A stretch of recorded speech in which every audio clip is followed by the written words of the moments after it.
هدى محمد عبد الرؤوف في كلية تربية دراسات عليا دبلوم من تربية خاصة.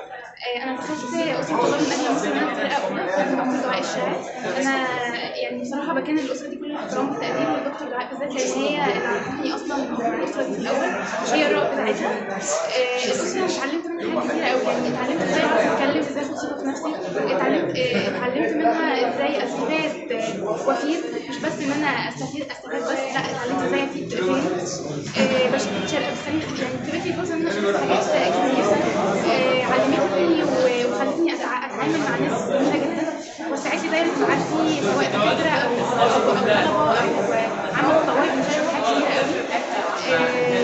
يعني بصراحة دي من أول الحاجات اللي دخلتها، يعني أنا دخلتها وأنا فرقة أولى، فضلت فيها فرقة تانية وفرقة تالتة، وكنا بنقابل بره أسرة طلاب من التربية. هي من أفضل الحاجات ومن أفضل الخطوات اللي أنا بكملها كل احترام وتقدير.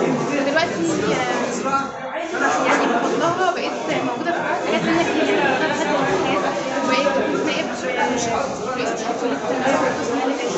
دلوقتي بقيت مستمرة، يعني دلوقتي واخدة القسم الاجتماعي، وحاليا نقلت جامعة المنوفية تنسيق مع الجامعة مع قسم الاجتماعي.